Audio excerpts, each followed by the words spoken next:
You knew it was costing you, but you stayed. Not because you're blind. You weren't. Not because you didn't see the pattern. You did. But because part of you believed that if you just gave more, had more patience, more love, more restraint, she would heal. She would fully love you. She would become the partner you dreamed of. Your life with her would finally become safe. So you did.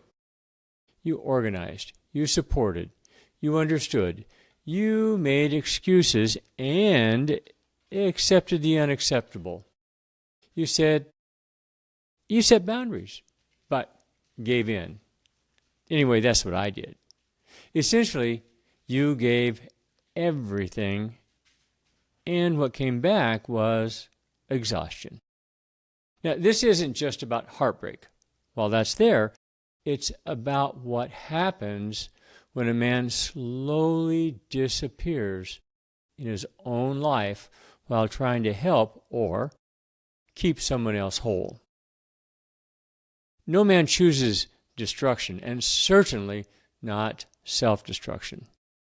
This bond, it starts with connection. She sees you.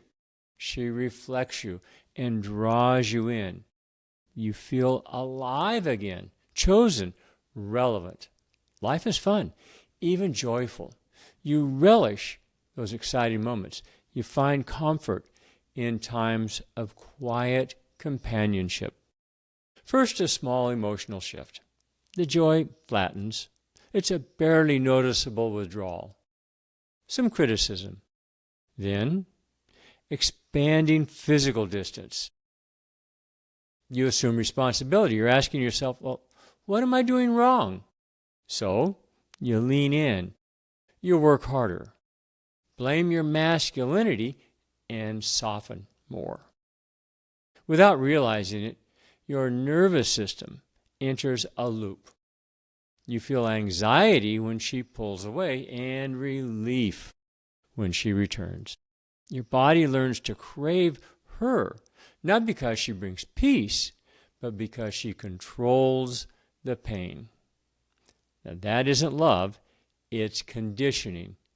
And it hooks strong men precisely because they endure.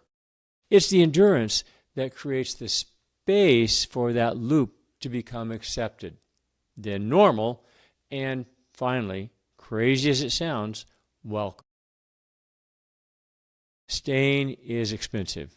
You sleep less. You laugh less. You even speak less. And your world shrinks to managing her moods. You stop telling the truths that trigger conflict. And those truths always continue to increase as your life decreases. You stop spending time with friends, even close friends. You stop trusting yourself. Eventually, one day, you realize you've stopped recognizing the man in the mirror. And from the outside, you look patient, stable, strong. Inside, you're quietly bleeding from 1,000 small cuts. This isn't devotion, it's erosion. Understand, love absolutely should never cost you your identity. Yet, somehow it did. There's the part of you that knows this isn't healthy. And then there's the deeper voice that whispers, if I can just make this work, I'll finally be enough. And that voice didn't start with her. It started earlier, probably as a little boy, with conditional love, with emotional inconsistency, with learning that worth must be earned through endurance.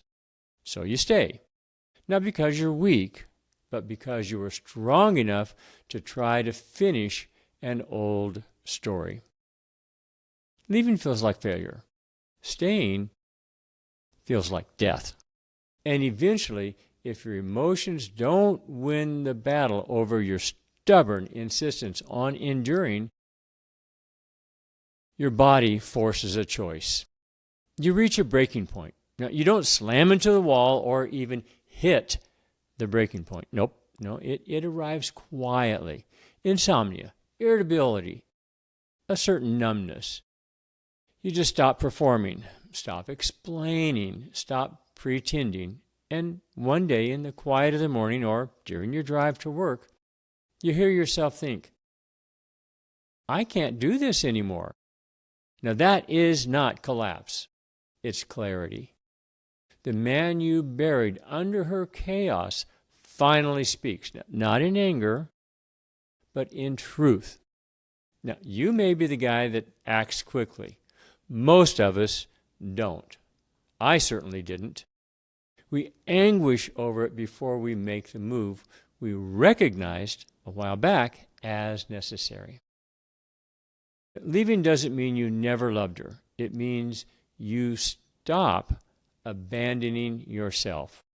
Rebuilding begins with a distance that allows your nervous system time to settle. Routines that restore your structure. Writing the truth without softening it. Journaling works well for many of us. Letting the fantasy die. Now here's a hard truth. You weren't in love with who she was. We were in love with who you hoped you could become if you could only work it out. Grieve that man, then let him go. You're not weak for staying, you're not broken for loving, and you're not foolish for hoping. You are a man who gave too much to someone who couldn't give it back. And if you're still standing after all of that, you didn't lose, you learned. Now you rebuild, not for her, but for yourself. You are still standing, still intact, and still here.